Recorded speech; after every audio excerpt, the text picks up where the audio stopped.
সাগৰ কজুখে যেন বাৰি ধৰি কৰে বালকে চন্দ্ৰ কহ যেন হাতমি ধৰে গৰুদ্ৰক দেখি আন পক্ষীও ৰামাৰে আমাকো পাইলে কহ আহি সেহি পতন্তৰে।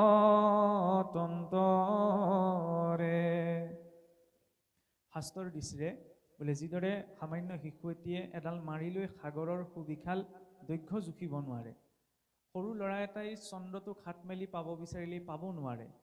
গৰুদ্ৰক দেখি যদি সামান্য টিপচী চৰাই এটাই উৰিবলৈ অনুকৰণ কৰে তেতিয়া সেই চেষ্টাও যিদৰে ব্যৰ্থ, তদনুৰূপত সমস্ত বেদান্ত সাৰহি শ্ৰী ভাগৱত মিশ্যতে, সমস্ত বেদ বেদান্তৰ সাৰ হৈছে মহাভাগৱত শাস্ত্ৰ। তেনেহেন মহাভাগৱত শাস্ত্ৰৰ ব্যাখ্যা কৰাটো আমাৰ দৰে মলমতি মনুষ্যৰ পক্ষে সম্ভৱ নহয়।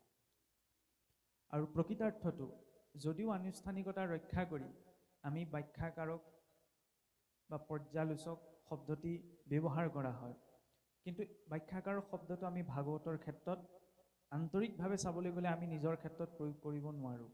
এইকাৰণেই নোৱাৰি কাৰণ আমাৰ সন্মুখত যি শ্ৰীমদ ভাগৱত প্ৰতিস্থাপিত হৈ আছে এই কথা সকলোৱে জানে যে এই ভাগৱত আদিতে মাত্ৰ 4টি শ্লোকত আছিল। আৰু সেই 4টি শ্লোকত পোনপ্ৰথমতে একেবাৰে যদি আমি সৃষ্টিৰ আদিলৈ চাওঁ সেই 4 শ্লোকটো পূৰ্বত একাক্ষৰ ৰূপতহে ভাগৱত আছিল, যাক প্ৰণৱ ধ্বনি বুলি কোৱা হৈছে। আৰু সেই একাক্ষৰী ৰূপত শ্ৰীমদ ভাগৱতৰ মূল তত্ত্ব আদি নিৰঞ্জন অনাদি অনন্ত, অনাদি অনন্তই কালপুৰীয়া নাৰায়ণক, কালপুৰীয়া নাৰায়ণে সূৰ্যমণ্ডলী নাৰায়ণক, সূৰ্যমণ্ডলী নাৰায়ণে শংখ নাৰায়ণক, শংখ নাৰায়ণে দিছিল শ্ৰীনাৰায়ণক। শ্ৰীনাৰায়ণে যেতিয়া ব্ৰহ্মাদেৱক দিছিল তেতিয়া বুজাৰ সুবিধাৰ্থে 4টি শ্লোকত ভাগ কৰি দিছিল যে হমিবাসমী বাগ্ৰে নন্যদয়ৎসদসং পৰম পশ্চাদহং যদে তস্য য়ো বশিষ্যেত সোऽস্ম্যহম। সেই 4 শ্লোকত যেতিয়া ব্ৰহ্মাদেৱে নাৰায়ণে ব্ৰহ্মাদেৱক প্ৰদান কৰিছিল, ক্ৰমাৎ সেই ব্ৰহ্মাদেৱে নাৰদদেৱক দিওঁতে কৈছিল যে তমি তৎ বিপুলি কৰোঁ, পুত্ৰ তুমি ইয়াক বিস্তাৰ কৰা। যিদৰে 5ম বা 10মান শ্ৰেণীত পঢ়ি থকা ছাত্ৰ এজনে গণিতৰ কিবা এটা সূত্ৰ 10মান শ্ৰেণীত বুজি নাপাবও পাৰে, যেতিয়া তেওঁ উচ্চতৰ মাধ্যমিকলৈ আগবাঢ়ে তেতিয়া সেই সূত্ৰটো বিস্তাৰিত ৰূপত বুজি পায়। ঠিক সেইদৰেই ভাগৱতৰ যি মূল তত্ত্ব সেই 4টি শ্লোকতেই আছে, কিন্তু সেই 4টি শ্লোকতে আমাৰ মনুষ্যৰ বুদ্ধি ইমান উচ্চস্তৰীয় নহয়, আমাৰ চেতনা ইমান উচ্চস্তৰীয় নহয় যে সেই 4টি শ্লোকতে আমি সকলো কথা বুজি পাম। সেইবাবে মনুষ্যৰ সুবিধাৰ্থে কি কৰিছিল, ব্ৰহ্মাদেৱৰ পৰা নাৰদদেৱে লওঁতে তাক আৰু বিস্তাৰ কৰিছিল। নাৰদদেৱে আনি ব্যাসদেৱক, ব্যাসদেৱৰ পৰা শুকদেৱৰ হাতত পৰালৈকে শ্ৰীমদ ভাগৱতে পূৰ্ণ কলেবৰ 12টি স্কন্ধ 18,000 শ্লোক 335টি অধ্যায় সম্পূৰ্ণ ৰূপ লাভ কৰিলে। তাৰ পাছত আকৌ আপুনি মই যোগ কৰিবলৈ কিবা এটা বাকী নাৰাখিলে, ভাগৱত পূৰ্ণ। এতিয়া মাত্ৰ আনুষ্ঠানিকতা ৰক্ষা কৰি আমাৰ যি অনুষ্ঠান আয়োজিত কৰা হৈছে এই অনুষ্ঠানটো মাত্ৰ নুবুজা কথাটো বুজিবলৈহে আৰু নজনা কথাখিনি জানিবলৈহে। গতিকে আমি এইটো ক'ব নোৱাৰোঁ যে আমি ভাগৱতৰ সমস্ত তত্ত্ব আপোনাসৱৰ আগত প্ৰকাশ কৰিবলৈ সামৰ্থ্যৱান। আমাৰ বুদ্ধিৰে বৰ্তমানলৈকে যিমানকণ ঢুকি পোৱা গৈছে তাৰ আধাৰতে আমি আপোনাসৱৰ আগত আমাৰ নিজা বক্তব্য ৰাখিম। তাৰ আধাৰত আপোনাসৱে যিখিনি গ্ৰহণীয় বুলি ভাবে সেইখিনি গ্ৰহণ কৰিব আৰু তাৰ ভিতৰত যিখিনি বৰ্জনীয় বুলি ভাবে আপোনাসৱে তাক বৰ্জন কৰিব। সম্প্ৰতি শ্ৰীমদ ভাগৱতৰ শেষ দশমৰ বিপ্ৰদামোদৰ আখ্যান পাঠ চলি আছে। গতিকে সেই পাঠৰ ওপৰত ভিত্তি কৰিয়েই আমি ভাগৱতৰ বিষয়বস্তুৰ মাজত সোমাব বিচৰা হৈছে। বিপ্ৰদামোদৰ আখ্যান কাহিনীটো কম বেছি পৰিমাণে আমি সকলোৱে জানো যে কিদৰে বিপ্ৰদামোদৰ ভগৱন্তৰ ওচৰত ভিক্ষা বিচাৰিবলৈ গৈ ত্ৰিভুৱনৰ ঐশ্বৰ্যৰ অধিকাৰী হৈ পৰিছিল। সেই কাহিনীটো থুলমূলভাৱে হ'লেও আমাৰ সকলোৰে মানসপটত ভাহি আছে, কিন্তু সেই কাহিনীটোৰ কিছুমান আন্তৰিক দৃষ্টি আছে। বিপ্ৰদামোদৰ যেতিয়া ভগৱন্ত কৃষ্ণই গোকুলত বৃন্দাবনত তেওঁৰ গোকুলৰ লীলা আৰু বৃন্দাবনৰ লীলা সমাপন কৰি আছিল। তেতিয়াৰ পৰা বিপ্ৰ দামোদৰ তেওঁৰ নিত্য সংগী আছিল। শাস্ত্ৰীয় ভাষাত আমি সখা বা সাধাৰণ ভাষাত ক'বলৈ গ'লে বন্ধু।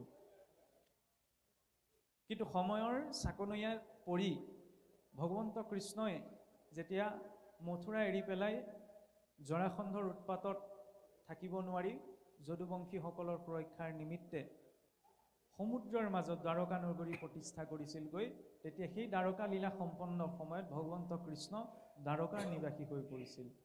আনফালে গুৰু সান্দীপনীৰ কুলত যি ভগৱন্ত কৃষ্ণৰ সৈতে বিপ্ৰ দামোদৰ একেলগে পঢ়া শুনা কৰি ডাঙৰ দীঘল হৈছিল, কিন্তু কৰ্ম বিপাকত পৰি সেই বিপ্ৰ দামোদৰ এজন দিন দৰিদ্ৰৰ দৰে জীৱন কটাবলগীয়া হৈছিল।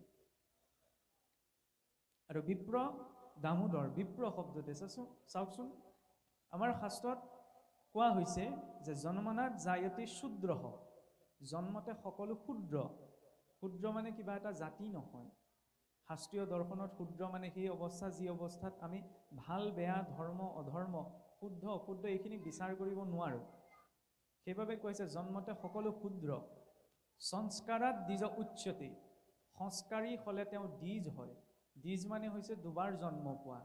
আমাৰ প্ৰথম জন্ম হয় মাতৃগৰ্ভৰ পৰা, দ্বিতীয় জন্ম লাভ কৰোঁ আমি যেতিয়া সংস্কাৰমুখী হৈ ঈশ্বৰৰ ওচৰত আশ্ৰিত হওঁ। ইয়াৰ পাছত কোৱা হৈছে যে বেদ পাঠাদ ভৱে বিপ্ৰহ, বেদাদি শাস্ত্ৰ পঠনৰ জৰিয়তে তেওঁ বিপ্ৰত্ব অৰ্জন কৰে। আৰু সেই বেদাদি শাস্ত্ৰৰ প্ৰকাশিত জ্ঞানেৰে যেতিয়া তেওঁ ব্ৰহ্মক জানিব পাৰে, তেতিয়া শাস্ত্ৰৰ দৃষ্টিৰে কোৱা হৈছে যে ব্ৰহ্ম জানাতি ইতি ব্ৰাহ্মণঃ। যেতিয়া তেওঁ ব্ৰহ্মক জানিব পাৰে তেতিয়া তেওঁক ব্ৰাহ্মণ কোৱা হয়। এতিয়া বিপ্ৰ বা ব্ৰাহ্মণ, শাস্ত্ৰীয় দৰ্শনে চাবলৈ গ'লে বিপ্ৰ ব্ৰাহ্মণে দুটা কৰ্মই কৰিব পাৰে। প্ৰথমটো হৈছে অধ্যাপন আৰু দ্বিতীয়টো হৈছে ভিক্ষাটন। বিপ্ৰ দামোদৰে যেতিয়া গুৰু সান্দীপনীৰ কুলত শিক্ষা গ্ৰহণ কৰিছিল, তেতিয়া সেই শিক্ষাৰ তাৰতম্য ঘটাৰ বাবে তেওঁ অধ্যাপন কৰাৰ বাবে সামৰ্থ্যৱান নাছিল। গতিকে বিপ্ৰ ধৰ্ম অনুসৰি তেওঁৰ পালনীয় এটাই জীৱিকা নিৰ্বাহৰ বাবে উপায় আছিল, সেইটো হৈছে ভিক্ষাটন। আৰু সেই ভিক্ষাটনক আশ্ৰয় কৰিয়ে বিপ্ৰ দামোদৰ যেতিয়া গৃহস্থী আশ্ৰমত প্ৰৱেশ কৰিছিল, গৃহস্থী আশ্ৰমত প্ৰৱেশ কৰি বহুকেইটা সন্তানৰ যেতিয়া পালন পোষণৰ দায়িত্ব তেওঁৰ ওপৰত আহি পৰিছিল, নিত্য নিৰন্তৰ সদায় তেওঁ গাঁৱে গাঁৱে ভিক্ষা মাগিবলৈ গুচি যায়। আৰু ভিক্ষাৰ পৰা যি দ্ৰব্য অৰ্জন হয় তাৰ জৰিয়তে তেওঁ পৰিয়ালটো পোহপাল দিয়েহি। কেতিয়াবা এনেকুৱা হয় যেন ভিক্ষাৰ নামত তেওঁ খুদকণ কেইটামান ঘৰখনলৈ গোটাই আনিব নোৱাৰে। আৰু সেইদিনা গৃহস্থৰ সেই বিপ্ৰ দামোদৰ পৰিয়ালৰ গোটেইকেইটা প্ৰাণী ভোকে পিয়াহে ৰাতিটো কটাবলগীয়া হয়। এনেদৰে বহু কাল যোৱাৰ পাছত তেওঁৰ ধৰ্মপত্নী আছিল সুশীলা। এদিন সেই সুশীলাই বিপ্ৰ দামোদৰক অন্নপাতত বহি থাকোঁতেই কৈছিল যে স্বামী, যে মনুষ্য জীৱনৰ 4টা পুৰুষাৰ্থ আছে, যে পত্নী হ'লেও স্বামীৰ সৈতে কেনেকুৱা সম্ভাষণ কৰিছে চাওক। যে স্বামী, মনুষ্য জন্ম লাভ কৰিলে মনুষ্যই 4টি পুৰুষাৰ্থ সাধন কৰিব লাগে, ধৰ্ম অৰ্থ কাম আৰু মোক্ষ। এই 4টি পুৰুষাৰ্থ সাধন কৰিবলৈ হ'লে মনুষ্যক আমাক তপ লাগে। আৰু সেই তপ আচৰণ কৰিবলৈ মনুষ্যই ভগৱন্তৰ দৃষ্টিত বহুত পৰীক্ষা দিবলগীয়া হয়। আৰু সেই পৰীক্ষাবিলাক আহে মানুহৰ জীৱনৰ পৰিস্থিতিৰ ৰূপত। সেই পৰিস্থিতিবিলাক যেতিয়া মনুষ্যই সহনশীল ৰূপত পাৰ কৰে, তেতিয়া তেওঁক ভগৱন্তই এই পুৰুষাৰ্থ প্ৰাপ্তিৰ বাবে নিৰ্বাচন কৰে। স্বামী, ধৰ্মৰ নামত পৰীক্ষাটো আপুনি উত্তীৰ্ণ হৈছেই, কাৰণ আপুনি ব্ৰাহ্মণৰ প্ৰবৃত্তিগত ধৰ্ম হৈছে 2টা। তেওঁ কৰিব পাৰে 2টা কৰ্ম, মূলত অধ্যাপন আৰু ভিক্ষাটন। অধ্যাপন কৰিবলৈ আপুনি সামৰ্থ্যৱান নহয়, সেইকাৰণে আমাৰ ইমান দুৰ্দশা অৱস্থা প্ৰাপ্ত হোৱাৰ পাছতো আপুনি ভিক্ষাটন ধৰ্মক পৰিত্যাগ কৰি অন্য কৰ্ম কৰিবলৈ প্ৰবৃত্ত হোৱা নাই। গতিকে আপুনি ধৰ্ম পৰীক্ষাটো ঈশ্বৰৰ সন্মুখত সম্পূৰ্ণ ৰূপত সফল হৈছে, সেয়া শুদ্ধ কথা। আৰু পত্নী ধৰ্মৰ ৰূপতো মই আপোনাৰ সেৱা শুশ্ৰূষাৰ নিমিত্তে যিখিনি পালন কৰিব লাগে তাৰ আধাৰটো মই এইটো আপোনাৰ আগত ক'ব নোৱাৰোঁ যে, বা আপুনি মোক এই কথা ক'ব নোৱাৰে যে পতি ধৰ্ম পালনৰ ক্ষেত্ৰত মই কিবা কোনোখিনিত অকণমান পাছ পৰি গৈছোঁ। আৰু এতিয়া আপুনি ভাবি চাওক যে আপুনি যিজন বন্ধুৰ সৈতে সৰুৰে কালৰ পৰা খেলা ধূলা কৰি ডাঙৰ দীঘল হৈছিল, আজি আপোনাৰ সেই মিত্ৰ দ্বাৰকাৰ অধিপতি, মথুৰাৰ ৰজা কংসক বধ কৰি তেওঁ সমগ্ৰ দ্বাৰকাত, সমুদ্ৰত এখন নগৰ স্থাপন কৰি সেই দ্বাৰকাত নিজৰ যদুবংশ সুৰক্ষাৰ নিমিত্তে তাৰ অধিপতি হৈ বহি আছে। গতিকে এতিয়া স্বামী সময় আহিছে মিত্ৰ পৰীক্ষা কৰাৰ, যে মিত্ৰৰ পৰীক্ষা কোনখিনিত হয়? বিপদৰ সময়ত।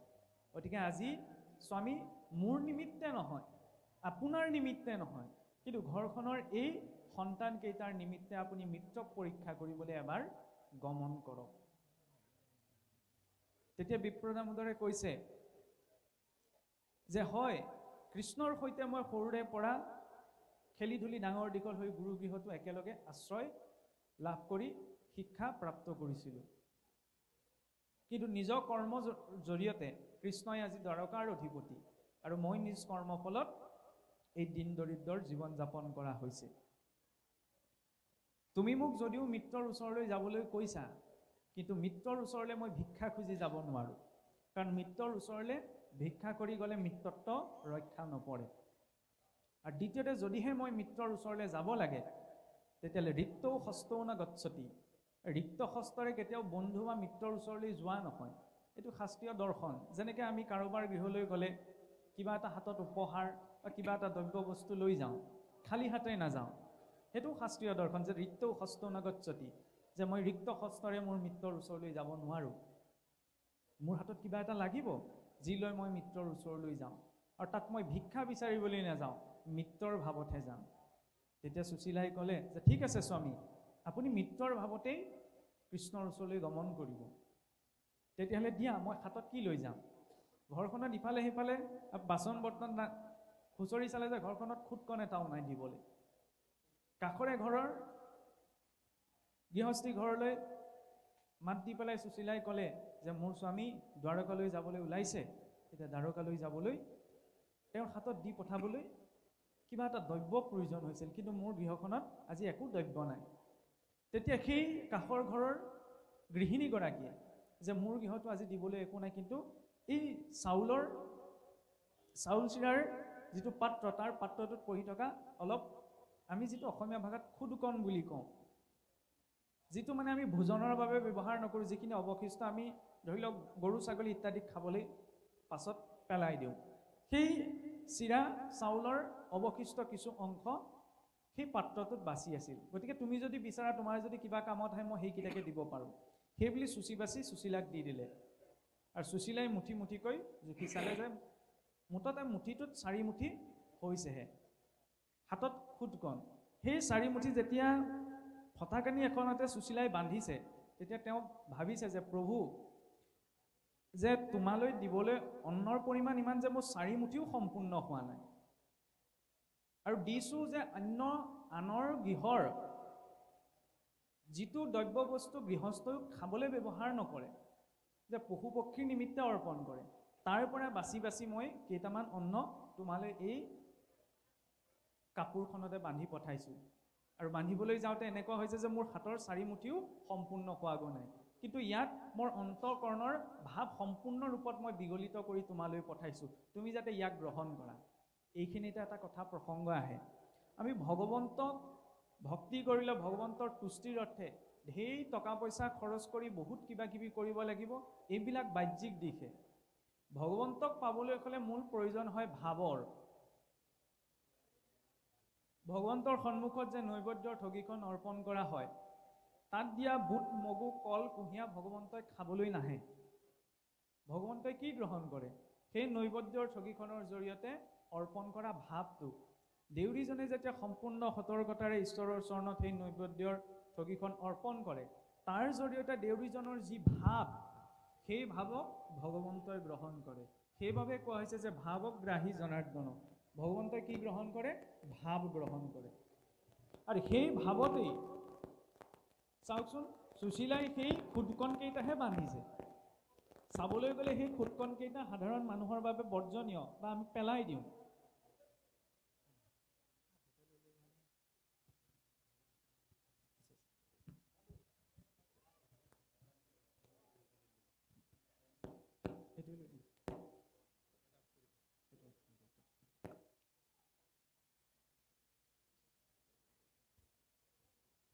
তাত যুক্ত হোৱা যি ভাৱ, তেতিয়াহ'লে আমি ভগৱন্তক কি দিছোঁ সেইটো জৰুৰী নহয়।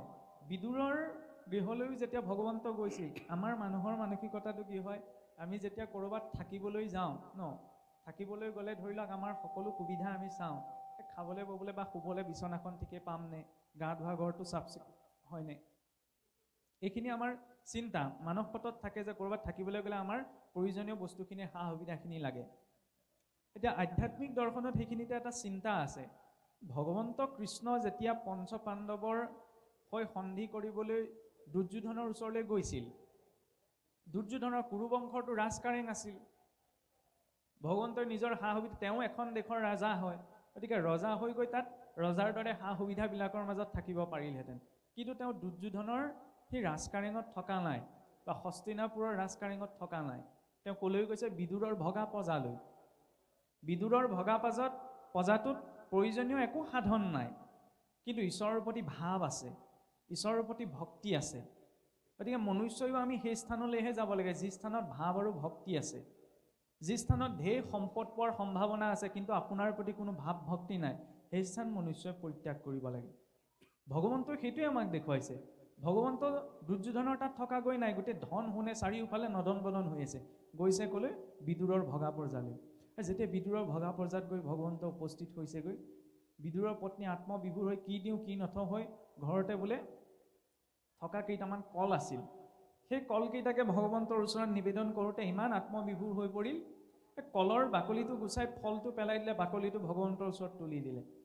কিন্তু ভগৱন্তই যে ভক্তৰ ভাৱটো গ্ৰহণ কৰে সেই দিশে দেখুৱাবলৈ ভগৱন্তই বাকলিটো পেলাই দিয়া নাই, বাকলিটোকো ভক্ষণ কৰিছে। এইখিনি কথা যুক্তি তৰ্কৰে আমি বুজি পাব নোৱাৰোঁ, ভক্তি মাৰ্গটো যুক্তিৰে বিশ্লেষণ কৰিব নোৱাৰোঁ, ইয়াত জড়িত হ'ব লাগিব ভাৱ। সেইবাৰ কাৰণে চাওকচোন, ভাগৱতৰ আৰম্ভ হৈছে ভবৰ্ণৰ পৰা, ভকাৰম ভাবুকম জ্ঞেয়ম, যেতিয়ালৈকে অন্তৰলৈ ভাবুকতা নাহে তেতিয়ালৈকে গকাৰম জ্ঞানম উদ্ভৱম, সেই জ্ঞান উদ্ভৱ নহয়। সেই জ্ঞান কি, ৱকাৰম বৈষ্ণৱী জ্ঞানম, সেই বৈষ্ণৱী জ্ঞান লাভ কৰিলে কি হ'ব, জীৱ তৰি যাব পাৰিব, তকাৰম তত্ত্ব ভাৱকম। আৰু সেই ভাৱনাই যেতিয়া সেই চাউল চিৰাকেইটা বান্ধি বিপ্ৰ দামোদৰ হাতত তুলি দিছে, সেই বিপ্ৰ দামোদৰ সেই খুটকণৰ টোপোলাটো লৈয়ে দ্বাৰকালৈ বোলে গমন কৰিছে।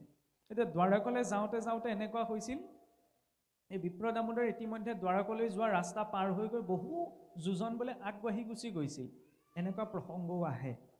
এতিয়া যেতিয়া বহু মাইলযোৰ পাৰ হৈ যোৱাৰ পাছত ভাগৰ লাগিল, ভাগৰ লাগি অকণমান বৃক্ষ এজোপাৰ তলতে বহি পেলাই বাটৰুৱা এজনক সুধিলে যে দ্বাৰকালৈ কোনফালে যায়। তেতিয়া বাটৰুৱাজনে ক'লে যে হে বিপ্ৰ, আপুনি দ্বাৰকালৈ যোৱা পথটো বহুত দূৰতে পাৰ কৰি আহিছে, আপুনি বহুত দূৰ পাৰ হৈ গুচি আহিলে। তেতিয়া বিপ্ৰদামে ভাবিছে যে ইমান এই প্ৰখৰ ৰ'দত মই খোজকাঢ়ি আহি দ্বাৰকালৈ যাম বুলি আহিছিলোঁ, কিন্তু বাটটো মই বহুত দূৰতে পাৰ কৰি আহিছোঁ, সেই বুলি গাটোৱে অকণমান অৱশ হৈ সেইখিনি স্থানতে বিপ্ৰদামোদৰ অলপ নিদ্ৰা গৈছে। নিদ্ৰা যোৱাৰ কিছু সময়ৰ পাছতে যেতিয়া তেওঁ চকু মেলিছে, চকু মেলাৰ লগে লগে যি স্থানত তেওঁ টোপনি গৈছিল সেই স্থানত তেওঁ শৰীৰটো নাপাই দেখিছে যে চাৰিওফালে একদম দিব্য ভূষণ, একদম সোণৰূপৰ অলংকাৰ পৰিধান কৰা বহু লোক ইফালে সিফালে অহা যোৱা কৰি আছে, সন্মুখত ডাঙৰ সোণৰূপৰে বৰ্ণিত ৰাজপ্ৰাসাদবিলাক দেখিছে। তেতিয়া তেওঁ চকুকেইটা মোহাৰি চাইছে যে মই গছৰ তলতহে শুইছিলোঁ, কিন্তু ক'ত উপস্থিত হ'লোঁ দে। তেতিয়া কাষৰে এজন বাটৰুৱাই সুধিছে যে এই স্থানখনক কি বুলি কয়। তেতিয়া কয় আপুনি এতিয়া বৰ্তমান বোলে দ্বাৰকাত উপস্থিত আছে, বা এই স্থানখনক দ্বাৰকা বুলি কয়। ইয়াৰ এটা অন্তৰ্দৰ্শন আছে, ভক্তজনে যেতিয়া ভক্তি মাৰ্গত সঁচাকৈ অন্তৰেৰে পৰা ভগৱন্ত সম্পৰ্কীয় কিবা এটা বিচাৰে, তেতিয়াহ'লে তেওঁ নিজৰ চেষ্টা কৰাতকৈ তাত ভগৱত ইচ্ছাটো যুক্ত হয়। অৰ্থাৎ আমি নিজৰ চেষ্টাত ঈশ্বৰৰ কাষ চাপিব নোৱাৰোঁ, নিজৰ আমাৰ মনত প্ৰেৰণাটোহে লাগিব। এইকাৰণেই চেষ্টাত নোৱাৰোঁ বুলি কোৱা হৈছে। কেঁচুৱাটোৱে খোজকাঢ়িব নোৱাৰে, দেউতাক থিয় হৈ আছে, যেতিয়া মাটিত বাগৰি বাগৰি দেউতাকৰ ওচৰলৈ যায় তেতিয়া নিজে বগাই পেলাই দেউতাকৰ কোচত উঠিব নোৱাৰে। যেতিয়া বাৰে বাৰে সি উঠিবলৈ চেষ্টা কৰিব, দেউতাকৰ বা মাকৰ এইটো ভাৱ উপজিব লাগিব যে সন্তানটি কোচত উঠিবলৈ বিচাৰিছে, মই ইয়াক দাঙি লওঁ, তেতিয়াহে সেই সন্তানটি কোচত উঠিব পাৰিব। গতিকে ঠিক তেনেদৰেই আমি জীৱই নিজ বুদ্ধিৰে ভগৱন্তৰ ওচৰলৈ যাব নোৱাৰোঁ। ভগৱন্তৰ এইটো ভাৱ উপজিব লাগিব যে ভক্তজনৰ বাবে মই উপলব্ধ হওঁ। তেতিয়া সেই ভগৱন্তই যিদৰে সেই সন্তানটিক পিতৃ মাতৃয়ে কোলাত তুলি লয়, ঠিক তেনেদৰে ভগৱন্তই আপোনাক মোক আশ্ৰয় প্ৰদান কৰিব। আমি মাত্ৰ প্ৰেৰণাটো লৈ তেওঁৰ ওচৰলৈ যাবহে পাৰোঁ। তেওঁক পোৱাৰ দায়িত্বটো তেওঁৰ ইচ্ছা অনুক্ৰমে হ'ব লাগিব। বিপ্ৰ দামোদৰে আজি অন্তৰৰ বহুত ভাৱ লৈ ভগৱন্তৰ ওচৰলৈ গৈছে। তেওঁ বাট পাৰ হৈ গুচি গ'ল, কিন্তু অন্তৰত যে ঈশ্বৰ সন্মুখলৈ যোৱা ভাৱটো আছিল, সেইবাবে তেওঁ পৰোক্ষ ৰূপত সেই দ্বাৰকাত উপস্থিত হৈছেগৈ। আৰু আমি সকলোৱে জানো যে বিপ্ৰ দামোদৰ যেতিয়া গৈ গৈ ভগৱন্তৰ দ্বাৰত উপস্থিত হৈছেগৈ, এইফালে দুৱৰীয়ে খবৰ দিছে যে এনেকৈ গোকুলৰ পৰা এজন দুখীয়া ব্ৰাহ্মণ আহিছে, আপোনাৰ মিত্ৰ বুলি কৈছে বিপ্ৰ দামোদৰ। ভগৱন্ত কৃষ্ণ বোলে ৰুক্মিণীৰ সহিত ৰংগমহলত বিহাৰ অৱস্থাত আছিল। যেতিয়া বিপ্ৰ দামোদৰ অহাৰ কথা খবৰ শুনিলে, ৰুক্মিণী অষ্টভাৰ্যা সত্যভামা সহিত সকলোকে উপেক্ষা কৰি দৌৰি, ভৰিত বোলে খৰম পিন্ধিবলৈও পাহৰি থাকিলে, দৌৰ মাৰি আহি বিপ্ৰ দামোদৰৰ ওচৰত উপস্থিত হৈছে। এনেকুৱা বিৰল দৃশ্য আৰু কোনো শাস্ত্ৰত বা কোনো দৰ্শনত নাই। চাওকচোন, জগতৰ ঈশ্বৰ, দ্বাৰকাৰ অধিপতি নিজৰ মিত্ৰক লগ পালে। বন্ধুত্ব বুলি ক'লে এইখিনিত বুজায়। চাওকচোন, ইমান বছৰ পাৰ হৈ গ'ল। আমাৰ আজিকালি এতিয়া কিছুমান কথা ক'বলৈ বেয়া, বন্ধুত্ব বুলিলে কেনেকুৱা বোলে আজি বাইকখন লৈ ওলাই গ'ল, বোলে আজি আমুকত পাৰ্টি কৰোঁগৈ, পাছবেলা খবৰ আহিলে বোলে আমুকত বোলে এক্সিডেণ্ট হ'ল।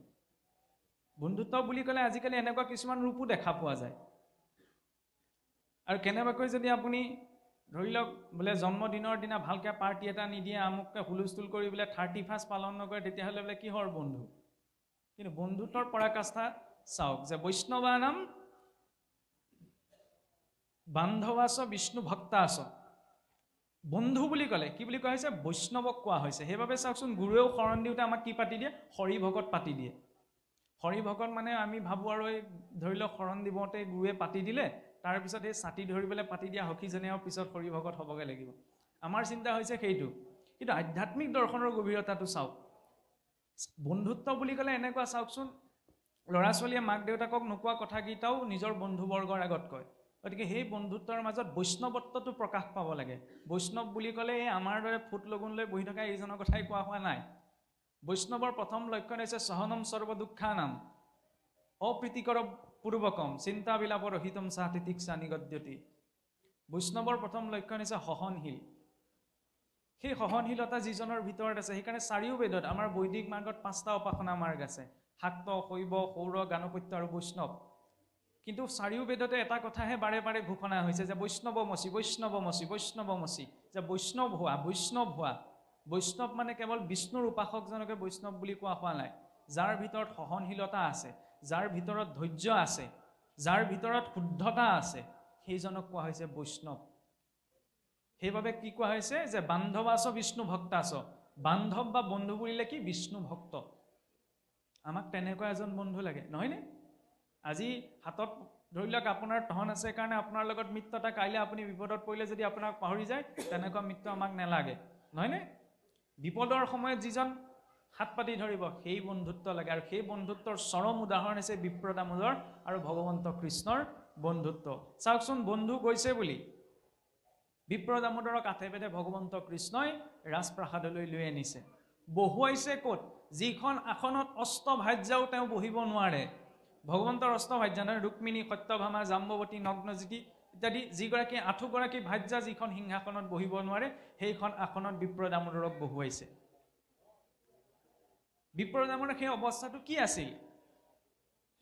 গোটেই শৰীৰটোত ঘাঁ, শৰীৰত ফটা বস্ত্ৰ, সৰ্বসাধাৰণ মানসিকতাত ক'বলৈ গ'লে বাটত ঘূৰি ফুৰা ফটা বস্ত্ৰৰ ভিক্ষাৰীজন। এতিয়া এইখিনিতে আমাৰ মানুহৰ মনটো চাওকচোন। কাৰোবাৰ গৃহত যেতিয়া পিতৃ মাতৃ বৃদ্ধ অৱস্থা প্ৰাপ্ত কৰি বোলে বিচনাতে বিশ্ৰামূত্ৰ ত্যাগ কৰিব লগা অৱস্থা হৈছে, কাৰণ এনেকুৱাও হৈ যায় শৰীৰত।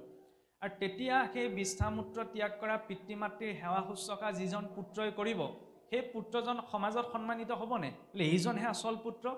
মাক দেউতাকৰ সেই শাৰীৰিক অৱস অৱস্থাটো বোলে বিশ্ৰামূত্ৰ প্ৰক্ষালন কৰিও শুশ্ৰূষা কৰিছে, নহয়নে? নিশ্চয়কৈ সেইজন পুত্ৰ প্ৰশংসিত হ'ব, কাৰণ পিতৃ মাতৃৰ সেইখিনি সময়ত শুশ্ৰূষাটো হৈছে আটাইতকৈ শ্ৰেষ্ঠ সেৱা। আৰু তেতিয়াহ'লে ধৰি লওক গাঁৱত যেতিয়া গম পাব যে আমুকৰ ল'ৰাই হয় দেই, মাক দেউতাকৰ এনেকুৱা অৱস্থাটো ইমান শুশ্ৰূষা কৰিছে, সকলোৱে ভাল পাব, নহয়নে? সেইটো ভাল কথা। কিন্তু যেতিয়া কাৰোবাৰ ঘৰত শৌচাগাৰটো চফা কৰিবলৈ মানুহ এজন আহে, আমি কি বুলি কওঁ? এইফালে যোৱা দেই, একে বিশ্বামিত্ৰ পুত্ৰই পিতৃ মাতৃ চফা কৰাৰ কাৰণে সেইজন পুত্ৰ সন্মানিত হ'ল। আনফালে আপোনাৰ মোৰ ঘৰত যদি কাম কৰিবলৈ অহা মানুহজনৰ প্ৰতি যদি অকণমান ইতস্তত ভাৱ এটা ৰাখোঁ, তেতিয়াহ'লে কিন্তু বৈষ্ণৱৰ লক্ষণ প্ৰকাশ নাপায়। বিষ্ণু ৰূপত নেদেখিলেও অন্ততঃ মানুহজনক আমি মানুহ ৰূপত দেখিবলৈ বা চিন্তা কৰিবলৈ ভাৱ প্ৰকাশ কৰিবলৈ শিকিব লাগিব। সেইটো হৈছে বৈষ্ণৱৰ গুণ। ভগৱান কৃষ্ণই ভাবিব পাৰিলেহেঁতেন, দেৱী ৰুক্মিণীও ইতস্তত অনুভৱ কৰিছে যে একদম গোটেই শৰীৰত ইফালে ঘাঁ সিফালে ঘাঁ, শৰীৰত ফটা বস্ত্ৰ লেতেৰা পেতেৰা হৈ এজন ভিক্ষুক আহিছে, কিন্তু ভগৱন্তই তেওঁক লৈ গৈ নি ৰাজ সিংহাসনত বহুৱাইছে। সুবৰ্ণৰ পাত্ৰৰে বোলে তেওঁৰ ভৰি ধুৱাইছে। ভৰি ধুৱাবলৈ ৰুক্মিণী দেৱীক ক'লে বোলে অকল অলপমান গৰম পানী আনা। গৰম পানী আনিবলৈ সময় নাই, ভগৱন্ত কৃষ্ণৰ চকু পানীৰে তেওঁ ভৰি ধোৱাৰ এক অৱস্থা সৃষ্টি হৈছে, যিটো অৱস্থা আচলতে বাক্যৰে প্ৰকাশ কৰি পেলাই বুজিব পৰা নাযায়, অনুভৱহে কৰিব পৰা যায় যে কেনেকুৱা এটা অৱস্থা সৃষ্টি হৈছিল সেইখিনি সময়। যে বন্ধুত্ব বুলিলে সেইখিনি বন্ধুত্বৰ পৰাকাষ্ঠা ইয়াতকৈ আৰু কি হ'ব পাৰে, যে ইমান বছৰৰ মূৰত সেই বন্ধু আহিছে বুলি তেওঁ ৰাজসিংহাসনত বহুৱাই এজন ৰজাই শুশ্ৰূষা অৰ্পণ কৰিছে। যি স্থানত ৰুক্মিণী সহিত ভগৱন্তই শয়ন কৰে সেই স্থানত বহুৱাই বিপ্ৰ দামোদৰক খুৱাই তেওঁৰ চৰণত ধৰি চৰণ পিটিকি দিছে বা শৰীৰ শুশ্ৰূষা কৰিছে। এনেদৰে বহু কেইদিন বোলে বিপ্ৰ দামোদৰ দ্বাৰকাত থাকিল, কিন্তু যিটো ইচ্ছা লৈ গৈছিল ভগৱন্তৰ ইমানখিনি ভাৱৰ আগত বিপ্ৰ দামোদৰ ইচ্ছাটো প্ৰকাশ কৰিব নোৱাৰিলে। আৰু ভগৱন্তৰো এটা কথা, যেতিয়ালৈকে ভক্তজনে নিজৰ ভাৱ প্ৰকট নকৰে ভগৱন্তৰ ওচৰত, তেতিয়ালৈকে ভগৱন্ত একো নকৰে। তেনেদৰে বহুদিন থকাৰ পাছত বিপ্ৰ দামোদৰ যাবলৈ মন মেলিলে। যাবলৈ মন মেলাৰ আগমুহূৰ্তত ক'লে যে তুমি আহিলা, ইমানকেইদিন থাকিলা, যে বৌৱে মোলৈ একো বস্তু দি নপঠালা নি? তেতিয়া বিপ্ৰ দামোদৰ এতিয়া সংকোচ অনুভৱ কৰিছে। সন্মুখত গোটেই পাৰিষদগণ ৰৈ আছে, সভাসদগণ বহি আছে, অষ্টভাৰ্যা ৰুক্মিণী প্ৰভৃতি অষ্টভাৰ্যা উপস্থিত হৈ আছে। গতিকে লগত নিয়ে খুটকণকেইটা তেওঁ কি বুলি দিব? তেতিয়া ক'লে বোলে নাই, মোৰ অৱস্থালৈ চাই মই একো নাই। ভগৱন্তই জানিছিল, টান মাৰি বোলে টোপোলাটো উলিয়াই পেলাই প্ৰথম মুঠি যেতিয়া ভগৱন্তই তৃপ্তিৰে গ্ৰহণ কৰিলে, চাওকচোন আমাক যদি খুটকণ চাউল কেইটামান দিয়ে তেতিয়াহ'লে আমি কি বুলি কওঁ, গালি পাৰি থৈ আহিমেই, গোটেই বোলে খুটকণ চাউল হুবাই দিলা। কিন্তু যদি তাত ভাৱযুক্ত হয়, ভগৱন্তই সেই প্ৰথম মুঠি গ্ৰহণ কৰাৰ লগে লগে বোলে সেই বিপ্ৰ দামোদৰ যিমানখিনি কৰ্মবন্ধন আছিল, যি কৰ্মবন্ধন বশতঃ তেওঁ সেই দিন দৰিদ্ৰৰ জীৱন যাপন কৰিব লগা আছিল, নষ্ট হৈ গ'ল। যেতিয়া দ্বিতীয় মুঠি তেওঁ গ্ৰহণ কৰিলে, শৰীৰজনিত যিমানবিলাক ৰূপ তাপ পীড়া আছিলে সকলো আধিদৈৱিক তাপ নাইকিয়া হৈ গ'ল। তৃতীয় মুঠি গ্ৰহণ কৰাৰ লগে লগে তেওঁৰ সহিত সমগ্ৰ নগৰবাসীৰ লগতে তেওঁ পুত্ৰ পৰিবাৰৰ সকলো কৰ্মবন্ধন নষ্ট হৈ ঐশ্বৰ্যৰ উৎপত্তি হ'ল। 4 নম্বৰ মুঠি গ্ৰহণ কৰিবলৈ লৈছিলে, তেনেকুৱাতে বোলে ৰুক্মিণীয়ে থাপ মাৰি ধৰিলে যে প্ৰভু আপুনি কি কৰিবলৈ লৈছে? কাৰণ সেই 4 নম্বৰ মুঠি বা চতুৰ্থ মুঠি অন্ন যদি ভগৱন্তই গ্ৰহণ কৰিলেন, তেতিয়া ত্ৰিভুৱনৰ ঐশ্বৰ্য বিপ্ৰ দামোদৰ হৈ গ'লহেঁতেন, অৰ্থাৎ দেৱী লক্ষ্মীও তেওঁৰ ওচৰলৈ গুচি যাবলগীয়া হ'লহেঁতেন। তেতিয়া দেৱী ৰুক্মিণীয়ে ভগৱন্তৰ হাতত সেই 4 নম্বৰ, ভগৱন্তৰ ভাৱ চাওক, ভগৱন্তই এইটো ভবা নাই যে মই এই চতুৰ্থ মুঠিও খাই দিলে মোৰ সৰ্বশান্ত মই হৈ যাম। বন্ধুত্ব বুলিলে সেইখিনি পৰাকাষ্ঠা, য'ত নিজৰ চিন্তা নকৰিও তেওঁৰ কল্যাণৰ কথা চিন্তা কৰা হৈছে। গতিকে এনেকুৱা বন্ধুত্ব আজিৰ যুগত দুৰ্লভ, আৰু যদি এনেকুৱা বন্ধুত্ব কোনোবাই পাইছে তেতিয়া সংসাৰ আটাইতকৈ ভাগ্যৱান, ঈশ্বৰৰ প্ৰত্যক্ষ কৃপা প্ৰাৰ্থী তেওঁ। আৰু ইয়াতো চাওক যে সেই বন্ধুত্বৰ জৰিয়তে ঈশ্বৰ ভক্তি কিদৰে সাধন হয়। আজি নিজৰ অধিকাৰ দেখুৱাই বিপ্ৰ দামোদৰ জানে, আমি বন্ধু বুলি ক'লে সাধাৰণতে কি ভাবি থাকোঁ, এই ঢকা মাৰি বোলে আজি আমুকলৈ যাওঁ বৈ ক'ব পৰা সেইকণ অধিকাৰ থকাজন বন্ধুত্ব নহয়। বন্ধুত্ব বুলি ক'লে তাৰ সৈতে জড়িত হ'ব লাগিব শ্ৰদ্ধা আৰু বিশ্বাস। য'ত শ্ৰদ্ধা নাই তাত বন্ধুত্ব থকাটো সম্ভৱ নহয়। বন্ধুৰ আগত পিতৃ মাতৃক নোকোৱা কথাকেইটাও ক'ব পাৰি, তাৰ অৰ্থ এইটো নহয় যে বন্ধুৰ আগত আমি 12-25মান উভতমাত মাতি পেলাই যিহকে মন যায় তাকে ক'ম, সেইটো বন্ধুত্বৰ পৰাকাষ্ঠা নহয়। শ্ৰদ্ধা তাত থাকিব লাগিব, বিশ্বাস তাত থাকিব লাগিব, তেতিয়া সেই বন্ধুত্বও ভক্তিলৈ ৰূপান্তৰ হয়। লৌকিক সম্বন্ধৰ জৰিয়তেও যেতিয়া আমি ঈশ্বৰ চিন্তা কৰোঁ, কাৰণ স্বামীয়ে যেতিয়া ভাবি লয় যে পত্নীক মই প্ৰাপ্ত কৰিছোঁ ঈশ্বৰৰ কৃপাত, গতিকে তেওঁক পালন কৰাটো মোৰ ঈশ্বৰৰ ধৰ্ম। পত্নীয়ে যেতিয়া ভাবি লয় যে স্বামী বা গৃহখনৰ শুশ্ৰূষা কৰাটো ঈশ্বৰ প্ৰদত্ত মোৰ বাবে দায়িত্ব, তেতিয়া সেয়াও ভগৱত কৰ্মলৈ ৰূপান্তৰ হয়। আৰু বন্ধুৱে যেতিয়া বন্ধুৰ অৰ্থে দায়িত্ব পালন কৰে যে ঈশ্বৰে প্ৰদান কৰিছে কাৰণে মই পালন কৰিছোঁ, তেতিয়া সেই লৌকিক কৰ্তব্যটো ঐশ্বৰিক কৰ্মলৈ বা ভাগৱত ধৰ্মলৈ পৰিৱৰ্তন হয়, যিটো কথা আমাক একাদশে কৈছে যে নিত্য নৈমিত্তিক যত জাতি ধৰ্ম আশ্ৰমৰ যত কৰ্ম কৃষ্ণ তৰ্পিলে সিউহুৱে জানা মহাভাগৱত ধৰ্ম। নিত্য কৰ্ম যিবিলাক আমি সদায় কৰি আছোঁ, নৈমিত্তিক কৰ্ম যেতিয়া বিশেষ উদ্দেশ্যলৈ কিবা এটা কৰ্ম আচৰণ হয়, যত জাতি ধৰ্ম ব্ৰাহ্মণ ক্ষত্ৰিয় বৈশ্য শূদ্ৰ আশ্ৰমৰ যত কৰ্ম ব্ৰহ্মচৰ্য গাৰ্হস্থ্য বানপ্ৰস্থ সন্ন্যাস, যাৰ যি আশ্ৰম ধৰ্ম দায়িত্ব কৰ্তব্য, সেই সকলো যদি আমি ঈশ্বৰত আমি শুদ্ধতাৰে অৰ্পণ কৰি সাধন কৰোঁ, তেতিয়া সেয়াও ভাগৱত ধৰ্মৰে ৰূপান্তৰ হয়। কেৱল চাকি গছ জ্বলোৱা, ধূপ গছ অৰ্পণ কৰা, ঘোষা পাঠ কৰা, কীৰ্তন পাঠ কৰা, এইখিনিয়ে ঈশ্বৰৰ কৰ্ম নহয়। আমাৰ মানসিকতাটোত এইখিনিত সোমাই থাকিলে যে নামঘৰৰ চাৰিওবেৰাৰ মাজত যিখিনি কৰ্ম আচৰণ হ'ব, এইখিনি হৈছে ভক্তিৰ কৰ্ম, তাৰ বাহিৰে আমাৰ ভকতি নালাগে। ভাগৱতৰ সিদ্ধান্ত কি? যে সৰ্ব অৱস্থাতে ভক্তি কৰা সাৱধানে সমস্ত শাস্ত্ৰৰ তাৎপৰ্যহি মানে। সকলো অৱস্থাতে ভক্তি, সকলো অৱস্থাতে ভক্তি আমি কেনেকৈ কৰিম? যেতিয়া আমি চিনি পাবলৈ আৰম্ভ কৰিম যে মালিক প্ৰকৃততে কোনো বস্তুৰ মই নহয়, যে মোৰ ঊৰ্ধত এজন মালিক আছে। প্ৰকৃততে চাবলৈ গ'লে আমি সকলো চাকৰ। চাকৰ শব্দটো শুনিবলৈ অকণমান কটু হ'লেও কিন্তু সেইটোৱে বাস্তৱ।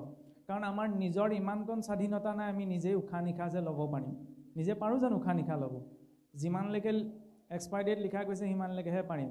তাতকৈ 0.001% ঈশ্বৰে এটা দিন বেছিকৈ নিদিয়ে, 0.001% কমকৈ জীৱনত নিদিয়ে। আমি পৰাধীন জীৱ। এতিয়া পৰাধীনতাৰ পৰাকাষ্ঠা কোনখিনিত? আমি চাওকচোন আজিকালি সমাজত এনেকুৱা কিছুমান ঘটনা দিছে, অকণমান কিবা এটা হ'বই লাগে, জাতি মাতি ভেটি লৈ আমাৰ ডাঙৰ হুলস্থুল লাগে।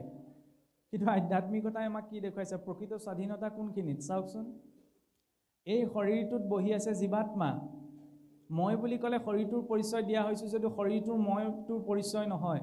সৰু ল'ৰা এটাকো যেতিয়া সোধা হয় যে বোপাই গাটো ভালে পাইছনে, কি বুলি কয়? নহয় বা গাটো ভালে পোৱা নাই, বা মোৰ গাটো আজি দুদিনমানৰ পৰা ভাল নহয়, মোৰ গাটো বুলি কয়। মই বেয়া বুলি কোনেও নকয়। কিয় নকয়? কাৰণ নাজানি হ'লেও তেওঁ এইটো কথা স্বীকাৰ কৰে যে মই আৰু মোৰ গাটো, মানে মোৰ শৰীৰটো দুটা বেলেগ বস্তু। এই মইটোক জনাৰ পথটো হৈছে আধ্যাত্মিকতাৰ মাৰ্গ, যে আত্মানাং জানাতি ইতি আধ্যাত্মিক। আৰু তাৰ প্ৰতি যি ভাৱনা লাগে, যি ভাৱ লাগে, সেই ভাৱটো উৎপন্ন কৰে ভাগৱতে। এতিয়া কিয় স্বাধীন নহয় বুলি আমি নিজৰ ভিতৰতে কোৱা হৈছে? কাৰণ মই মানে আত্মা হৈছে মালিক। এতিয়া নাক কাণ চকু মুখ ভৰি মুখ এইবিলাক হৈছে মোৰ চাকৰ, নহয়নে? ইয়াৰ মালিক হৈছোঁ মই। এতিয়া সংসাৰৰ এইটো নিয়ম যে মালিকৰ মতেহে চাকৰ চলিব লাগে, নহয়নে? চাকৰৰ মতে কেতিয়াও মালিক নচলে। কিন্তু আমাৰ ক্ষেত্ৰত কি হয়? চাকৰৰ মতে মালিক চলি থাকে। সেইকাৰণে আমি ভবা মতে একো কৰ্ম সিদ্ধি হৈ নুঠে। কাৰণ নাক কাণ চকু মুখ যত যিমান ইন্দ্ৰিয় আছে, ইন্দ্ৰিয়বিলাকে কয় এটা, মোৰ মনটোৱে কয় এটা, আৰু আচৰণ কৰে সেই বশীভূত হৈ সেই ইন্দ্ৰিয়সমূহে কোৱাটো। কিন্তু লৌকিক জগতখনত যদি কোনোবাই আমাক কিবা এটা ক'বলৈ এইটো তুমি মোৰ আণ্ডাৰত এইটো কাম কৰা, তেতিয়াহ'লে আমাৰ অহংকাৰত লাগে, ইগত লাগে। মই কেলে কৰিম? মই নিজকে সৰু হোৱা যেন বুজাব। কিন্তু আটাইতকৈ ডাঙৰ পৰাধীনচোন আমি নিজৰ ভিতৰতে। মনে কয় বেয়াটো নাভাবিলে, কিন্তু বেয়াটোৱে প্ৰথমতে মনলৈ আহে। ডাঙৰকৈ ভাগৱত পঢ়ি আছে, তালৈ মোৰ কাণখন নাযাব পাৰে। ওচৰতে যদি দুজনে ফুচুক ফাচাককৈ কিবা এটা পাতে, কাণখন আকৌ মোৰ পটককৈ তালৈ যায়। তিনিআলি মূৰত হুলস্থুল এটা হ'লে মই দৌৰ মাৰি তা পাওঁগৈ। গতিকে এইবিলাক মইতো জানো যে সেইবিলাক বেয়া স্থানলৈ যাব নালাগে, বেয়া কথাটো ক'ব নালাগে। ময়ো জানো যে বেয়া কথাটো মোৰ মুখেৰে উচ্চাৰণ কৰাটো অনুচিত। মুখৰ পৰা কিন্তু কি ওলায়? উজুতিটো খাওঁতে খুন্দাটো খাওঁতে সেইকাৰণে কিমানৰ ভক্তি কৰিছোঁ চব ওলাই পৰে। ঢেৰ শাস্ত্ৰ কথা জনাটো, ঢেৰ শাস্ত্ৰ চৰ্চা কৰাটো ডাঙৰ কথা নহয়। কিন্তু উজুতিটো খাওঁতে, খুন্দাটো খাওঁতে, পিছল খাওঁতে মুখৰ পৰা কাৰ চিন্তন হৈছে, মুখৰ পৰা কি উচ্চাৰণ হৈছে, সেইটো বিচাৰণীয় বিষয়। যদি মই ঢেৰ শাস্ত্ৰ কথা কৈ মেলিও যদি পিছল খাওঁতে কেনেবাকৈ গাঁৱলীয়া শব্দ এটা ওলাইছে, জানিব লাগে আৰু যিমানখিনি কৰিছোঁ চব ভেকু ভাওনা। আচৰণৰ নামত তাত একো নাই, ঈশ্বৰৰ প্ৰতি ভাৱ একো নাই। গুৰুত্বতা কোনখিনিত দিয়া হৈছে? আন্তৰিক চিন্তনটোত। আন্তৰিক চিন্তন উৎপন্ন হ'লেহে ভাৱ উৎপন্ন হ'ব। আৰু যেতিয়া ব্যক্তিজন আন্তৰিকভাৱে স্বাধীন হৈ পৰে, যে নিজৰ মালিকীস্বত্বটো নিৰূপণ কৰিব পাৰে, যে নহয় ইন্দ্ৰিয়সমূহ মোৰ মতে চলিব লাগিব, মই ইন্দ্ৰিয়ৰ মতে নচলোঁ, তেতিয়া স্বাধীনতাটো তেওঁৰ পাৰিপাৰ্শ্বিকতাটো প্ৰকাশ পাই উঠে। কিন্তু যিজন ব্যক্তি নিজে আন্তৰিকভাৱে স্বাধীন নহয়, তেওঁ চাৰিওকাষটো লাগিলে আৰু স্বাধীনতা আপুনি দি দিয়ক, কেতিয়াও তেওঁ সুখ শান্তি অনুভৱ কৰিব নোৱাৰে। সেইকাৰণে চাওকচোন, ভাৰতো স্বাধীন হ'ল, পাকিস্তানো স্বাধীন হ'ল, কিন্তু ভাৰতৰ মাজত যি অসমৰ মাজতে ভূমিৰ ক্ষেত্ৰতে হওক ইত্যাদি ইত্যাদি এনেকুৱা কিমানবিলাক বিবাদ চলি থাকে। কাৰণ আমাৰ দৃষ্টিটো বহিকেন্দ্ৰিক, কিন্তু ভাগৱতৰ দৃষ্টিটো হৈছে অন্তৰকেন্দ্ৰিক। কশিপুৰে যেতিয়া প্ৰহ্লাদৰ আগত ডাংকোপ মাৰি কৈছিল, তই ইমান হৰি হৰি কৈ আছ, তোৰ হৰিনো কি কেপাচিটি আছে? আমি যেনিবা ক'বলৈ দুই এটা মাজত ইংৰাজী শব্দ সোমাইছে, তাৰ বাবে আপোনালোকে দুখ নধৰিব। যে মই ত্ৰিভুৱন জয় কৰি থৈছোঁ, স্বৰ্গ মৰ্ত পাতাল, একে কোবতে ওলাই গৈ তিনিখন জগতৰ অধিপতি হ'লোঁ। তোৰ ভগৱানৰ এই হৰিনো কোনখন জগতৰ অধিপতি? তেতিয়া প্ৰহ্লাদে কৈছিল যে নিজিনি শৰীৰৰ শত্ৰু ছয়, জিনিলো তিনি লোক বুলি কয়। যে পিতৃ, তুমি নিজৰ ভিতৰত থকা শত্ৰুবিলাককেই জয় কৰা নাই, তাৰপিছত তুমি ত্ৰিভুৱন জয় কৰি কি লাভ হ'ব? আচল শত্ৰুবিলাক আমাৰ নিজৰ ভিতৰতহে আছে। সেইকাৰণে মৰিলে সোণ ৰূপৰ অলংকাৰকেইটা শত্ৰুৱে নুখুলেহি, নিজৰ ঘৰৰ মানুহকেইটাই খুলি থয়, নহয়নে? মৃতকৰ লগত আপোনাৰ সাজ পোছাক এটাও ঘৰত থাকিবলৈ নিদিয়ে, কিন্তু সোণ ৰূপৰ অলংকাৰকেইটা লগত যাবলৈ নিদিয়ে। বাস্তৱিকতা সেইখিনিতে ওলাই পৰে। সেইকাৰণে চিন্তা কৰা প্ৰয়োজন যে কাৰ অৰ্থে আমি জীৱনটো যাপন কৰিছোঁ। ভাগৱতে সেইকাৰণে আমি প্ৰকাশ কৰিব বিচাৰিছে যে ভাগৱতে আমাক মান পদ মৰ্যাদা যশ কীৰ্তি জ্ঞান এইবিলাকত গুৰুত্ব এটা দিবলৈ, এইবিলাক দিয়াৰ কথা কোৱা নাই। ভাগৱতে আমাক কি শিকায়? কেনেকৈ মানুহ মৰিব লাগে। কাৰণ ভাগৱতৰ আৰম্ভণিতে কোৱা হৈছে যে পৰীক্ষিত মুখ্য কথা দ্বাদশ স্কন্ধৰ। মহাৰাজ পৰীক্ষিত অভিশপ্তহে হৈছিল, মৰিবলৈহে অভিশাপ পাইছিল। মৃত্যু বুলি ক'লে আমি ভয় অনুভৱ কৰোঁ, যদিও আমি কিছুসকলে কওঁ মোৰ আৰু মৰিবলৈ ধৰি লওক ভয় নাই। এই কথাটো কেতিয়া ওলাই? যেতিয়া এজন ব্যক্তি গৃহস্থী আশ্ৰমখনৰ প্ৰায়খিনি দায়িত্বৰ পৰা আজৰি হয়গৈ, তেতিয়া তেওঁ মনত উৎপন্ন হয় যে এতিয়া আৰু মই ধুনীয়াকৈ মৰিব পাৰোঁ, মৰিবলৈ চিন্তা নাই। কিন্তু তেওঁ নিজৰ চিন্তা নাথাকিব পাৰে, কিন্তু ল'ৰা ছোৱালীৰ কেইটা ঘৰখনৰ চিন্তা অন্তিম সময়লৈকে থাকে। সেই চিন্তাযুক্ত হৈ আমি মৃত্যুটো লাভ কৰোঁ বাবে আমাৰ বাবে মৃত্যুটো হৈছে বন্ধন। কিন্তু নিশ্চিন্ত হৈ মৃত্যুটো গ্ৰহণ কৰিব পৰাটো হৈছে মুক্তি।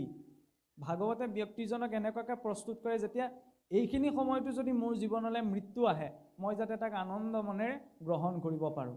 যে এইটো থাকি গ'ল, আমুকটো থাকি গ'ল, আমুকটো কি হ'ব, তামুকটো কি হ'ব, এইখিনি চিন্তাই যাতে প্ৰভাৱ পেলাব নোৱাৰে। আৰু যেতিয়া নিশ্চিন্ত মনত জীৱাত্মাই শৰীৰটো এৰে, তেতিয়াই তেওঁৰ বাবে পথটো প্ৰশস্ত হয় মুক্তিৰ। সেইটোৱেই হৈছে মুক্তি।